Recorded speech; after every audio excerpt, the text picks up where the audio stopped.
Salam sejahtera dalam kasih Tuhan Yesus Kristus. Saat ini kita akan membaca dan merenungkan sebagian dari kebenaran firman Tuhan. Tapi sebelumnya mari bersama kita berdoa. Ya Tuhan Allah, di dalam nama Yesus Kristus, firman kehidupan juru selamat kekasih jiwa kami. Saat ini kami menyiapkan hati kami, pikiran kami dengan sukacita untuk mendengar firman-Mu, agar supaya ketika kami menerima kebenaran firman-Mu, kami melakukannya dan menjadi alat kemuliaan Tuhan di tengah-tengah kehidupan yang Tuhan anugerahkan. Berbicaralah Tuhan, kami siap bukan hanya sekedar mendengar, tapi mau memberlakukannya dalam kehidupan kami. Haleluya, amin. Pembacaan kita saat ini terdapat dalam surat Rasul Paulus kepada jemaat di Galatia. Galatia pasal 2 ayat 15 sampai ayatnya yang ke-21. Galatia pasal 2 ayat 15 sampai ayat 21. Firman Tuhan berkata, menurut kelahiran kami adalah orang Yahudi dan bukan orang berdosa dari bangsa-bangsa lain. Kamu tahu bahwa tidak seorang pun yang dibenarkan oleh karena melakukan hukum Taurat, tetapi hanya oleh karena iman dalam Kristus Yesus. Sebab itu kami pun telah percaya kepada Kristus Yesus, supaya kami dibenarkan oleh karena iman dalam Kristus dan bukan oleh karena melakukan hukum Taurat. Sebab tidak ada seorang pun yang dibenarkan karena melakukan hukum Taurat. Tetapi jika kami sendiri, sementara kami berusaha untuk dibenarkan dalam Kristus, ternyata adalah orang-orang berdosa, apakah hal itu berarti bahwa Kristus adalah pelayan dosa? Sekali-kali tidak. Karena jikalau aku membangun kembali apa yang telah kurombak, aku menyatakan diriku sebagai pelanggar hukum Taurat. Sebab aku telah mati oleh hukum Taurat untuk hukum Taurat, supaya aku hidup untuk Allah. Aku telah disalibkan dengan Kristus, namun aku hidup, tetapi bukan lagi aku sendiri yang hidup, melainkan Kristus yang hidup di dalam aku. Dan hidupku yang kuhidupi sekarang di dalam daging adalah hidup oleh iman dalam Anak Allah yang telah mengasihi aku dan menyerahkan dirinya untuk aku. Aku tidak menolak kasih karunia Allah, sebab sekiranya ada kebenaran dalam hukum Taurat, maka sia-sialah kematian Kristus. Demikianlah saudara-saudaraku pembacaan firman Tuhan saat ini. Ada sebuah ungkapan lagu yang berkata seperti ini. Adapun hidupku ini bukannya aku lagi, melainkan Kristus hidup di dalam aku. Apapun dunia datang menggoda, imanku tetap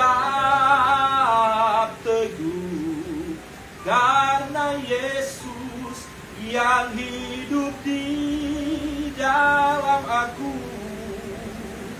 Kini hidup yang sekarang, aku hidup di dalam tubuh ini.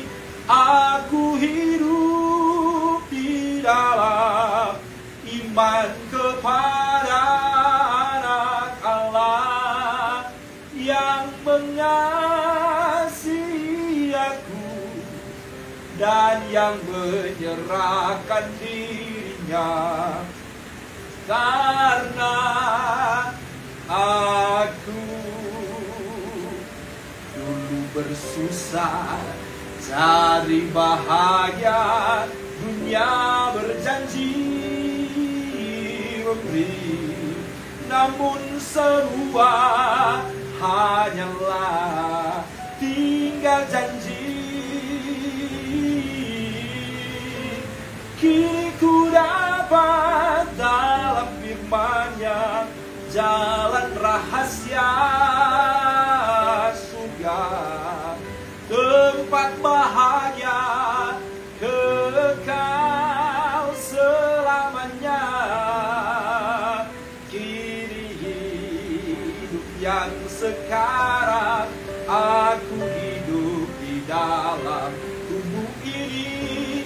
Aku hidup di dalam iman kepada Anak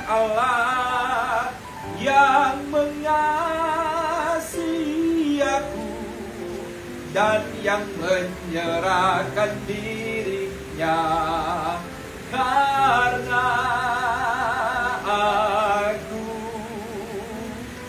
Saudaraku, lagu rohani yang dipopulerkan oleh Melky Buslow ini tentu saja didasarkan pada teks Alkitab yang kemudian akan menjadi bacaan dan perenungan kita saat ini, lebih khusus dalam Galatia pasal 5 ayat yang ke-20. Sebuah pengakuan yang menjadi kesaksian lewat lagu bahwa kehidupan orang benar adalah kehidupan yang dibenarkan oleh iman kepada Yesus Kristus dan kemudian membuat Yesus Kristus hidup dalam kehidupan kita. Hal ini akan membuat kita hidup dalam keselamatan. Inilah yang kemudian menjadi tema khotbah saat ini, yakni hidup dibenarkan oleh iman melalui pembacaan dalam surat Rasul Paulus kepada jemaat Galatia 2 ayat 15 sampai ayat yang ke-21. Saudaraku yang diberkati Tuhan, surat Galatia ini ditulis oleh Rasul Paulus setelah mengetahui jemaat atau orang Galatia lekas berbalik dari Tuhan Yesus Kristus, yang oleh karena kasih karunia telah memanggil mereka, tetapi kemudian sekarang mereka telah mengikuti Injil yang lain. Injil yang lain ini diajarkan oleh para guru-guru palsu. Mereka ini adalah orang-orang yang dibahasakan sebagai ahli agama Yahudi yang telah menyesatkan dan mengatakan bahwa kasih karunia Kristus tidaklah cukup untuk keselamatan. Untuk itu penting untuk menaati hukum Taurat, hukum Yahudi, termasuk sunat dan memperingati hari-hari raya orang Yahudi. Oleh karenanya, Rasul Paulus mengutuk guru-guru palsu ini dan memberitahu jemaat Galatia bahwa mereka sungguh-sungguh bodoh jika kembali kepada hukum Taurat daripada kasih karunia Kristus yang telah membebaskan. Kita dapat membaca dan membandingkannya di pasal 3 ayat 1 dan juga pasal 5 ayat yang pertama. Bagi Rasul Paulus, iman kepada Kristuslah yang menyelamatkan kita sehingga kita tidak perlu menjalankan hukum-hukum Yahudi seperti sunat atau larangan makanan yang haram. Hal ini di dalam pembacaan saat ini ditegaskan oleh Rasul Paulus dengan menyatakan bahwa iman saja yang membenarkan seseorang dalam pandangan Allah. Tidak ada sesuatu pun yang ditambahkan pada persyaratan-persyaratan untuk keselamatan.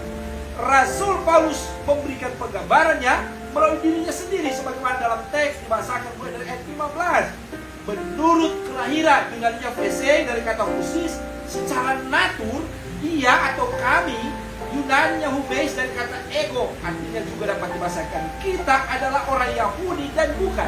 Yunaninya orang berdosa. Yunaninya hamartolos dari kata hamartoloi, dari bangsa-bangsa lain. Rasul Paulus hendak mengatakan sekalipun ia yang terlahir sebagai orang bangsa Yahudi, orang Yahudi, dan selalu membandingkan diri mereka sebagai bangsa yang tak berdosa dibandingkan dengan bangsa lain, toh tidak dapat membuat mereka selamat dengan melakukan hukum Taurat. Ayat 16 sampai 18 menyatakan, kamu tahu Yunaninya dotes dari kata oida. Kamu mengenal, kamu mengerti bahwa tidak seorang pun, tidak ada manusia pun, satu manusia pun, karena terjemahan Yunani juga menggunakan kata antropos, yang dibenarkan. Yunaninya dikayutai dari kata dikayo, yang diartikan dibebaskan oleh karena. Yunaninya ex, melakukan. Yunaninya ergon, perbuatan yang dituntut oleh hukum Taurat. Tetapi hanya oleh karena iman. Yunaninya pisteos dari kata pistis, percaya atau kesetiaan dalam Kristus Yesus. Sebab itu kami pun telah percaya. Yunaninya episteusamen dari kata pisteuo, yang mempunyai iman yang kuat dan yakin boleh kepada Kristus Yesus, supaya kami dibenarkan oleh karena iman dalam Kristus dan bukan oleh karena melakukan hukum Taurat. Sebab tidak ada seorang pun yang dibenarkan oleh karena melakukan hukum Taurat. Tetapi jika kami sendiri sementara kami berusaha, Yunaninya zetontes dari kata zeteo, berusaha mendapat atau menginginkan untuk dibenarkan dalam Kristus, ternyata Yunaninya eureteme dari kata eurisko, ditemukan adalah orang-orang berdosa. Apakah hal itu berarti bahwa Kristus adalah pelayan? Yunaninya diakonos, pelayan dosa. Sekali-kali tidak. Rasul Paulus tadinya megen oiko. Karena jikalau aku membangun kembali, yunaninya oikodomo dari kata oiko, domeo, menguatkan kembali apa yang telah kurubah, yunaninya katerusa dari kata-kata lumo yang membutuhkan, membinasakan. Aku menyatakan, yunaninya sumistanano dari kata sumisteri, menunjukkan diriku, yunaninya emauton dari kata emauto, sebagai pelanggar, yunaninya parnabaten dari kata parapetes, pelanggar hukum Allah. Kemudian di ayat 19 sampai 20 yang mengatakan kepada jemaat Galatia, sebab aku telah mati, yunaninya apetanon dari kata apotnesko, mati bersama Kristus oleh hukum Taurat, untuk hukum Taurat, supaya aku hidup, yunaninya sozo dari kata sao, kembali hidup atau hidup kembali untuk Allah, yunaninya theoi. Aku telah disalibkan, yunaninya sudes tauromai dari kata sus tauroo, dengan Kristus, namun yunaninya de, tetapi aku hidup, tetapi bukan lagi aku sendiri yang hidup, melainkan Kristus yang hidup di dalam aku. Dan hidupku yang kuhidupi sekarang, yunaninya nun, di dalam daging, yunaninya sarki dari kata sar. Tubuh yang ada di dunia adalah hidup oleh iman dalam anak Allah yang telah mengasihi aku, yunaninya agapesantos dari kata agapao, menunjukkan kasih. Dan menyerahkan, yunaninya paradotos dari kata paradidomi, dirinya, yunaninya eoton, untuk aku, yunaninya yuper emo, demi aku. Akhirnya Rasul Paulus menegaskan di ayat terakhir, yakni ayat 21, tentang imannya terhadap Kristus dengan mengungkapkan, aku tidak menolak, yunaninya ateto, aku tidak mengesampingkan, aku tidak membatalkan kasih karunia, yunaninya karim dari kata karis, yang juga diartikan anugerah, pemberian, kemurahan hati Allah. Sebab sekiranya ada kebenaran oleh hukum Taurat, maka sia-sialah, yunaninya dorean, percumalah kematian Kristus. Dari teks yang kita baca bersama saudara-saudara, maka dengan jelas Rasul Paulus hendak menegaskan tentang hidup yang dibenarkan oleh iman kepada Tuhan Yesus Kristus dan bukan pada pelaksanaan hukum Taurat. Bagi Rasul Paulus, kematian Kristus cukup untuk menyelamatkan manusia. Saudara-saudaraku yang mengasihi dan diberkati Tuhan, olehnya melalui pembacaan saat ini, maka kita diingatkan untuk pertama, berefleksi dari ayat 15 sampai 16. Menjadi istimewa dan dikhususkan tidak serta-merta menjadikan kita sombong dan tinggi hati dan merasa diri lebih baik dari orang lain. Milikilah kerendahan hati agar supaya tidak jatuh dalam sikap masa bodoh, acuh tak acuh, dan tidak mawas diri terhadap dosa karena merasa sebagai orang Kristen dan kita telah diselamatkan. Ingatlah bahwa kita orang berdosa yang diselamatkan oleh karena kasih karunia dari Tuhan Yesus Kristus. Yang kedua, berefleksi dari ayat 17 sampai 19, menyadari bahwa kita orang berdosa yang mendapatkan pembenaran di dalam Tuhan Yesus Kristus, maka akan membuat kita hidup dalam kebenarannya dan mematikan kedagingan diri. Sebab salib telah mengubah status kita yang bukan hanya sekedar melakukan sesuatu karena rutinitas dan kebiasaan seperti melakukan hukum Taurat, tetapi harus lebih daripada itu, karena kita telah dibenarkan oleh karya selamat Tuhan Yesus Kristus, sehingga setiap waktu, setiap saat kita merespon atau menghasilkan buah iman lewat perbuatan yang mengasihi Dia. Hal yang ketiga, refleksi dari ayat 20, oleh karena itu kita yang telah dibenarkan akan terus mengingat kebaikan Tuhan Yesus Kristus itu dalam setiap tindakan-tindakan hidup yang mencerminkan, menggambarkan, sekaligus menjadi alat kesaksiannya bahwa memang Tuhan Yesus Kristus hidup di dalam kehidupan saya dan juga saudara-saudara.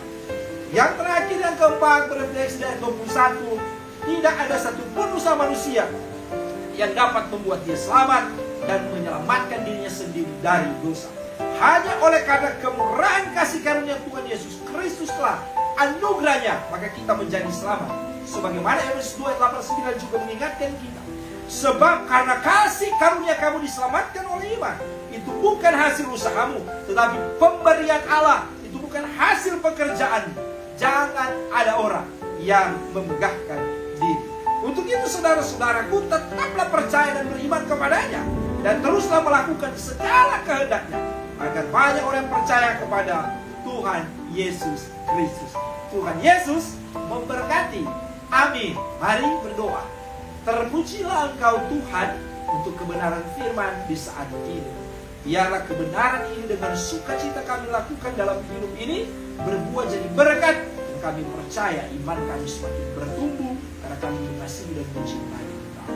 Terpujilah nama-Mu Bapa yang kami sapa dan kira dalam nama Tuhan Yesus Kristus, kekasih jiwa kami. Amin.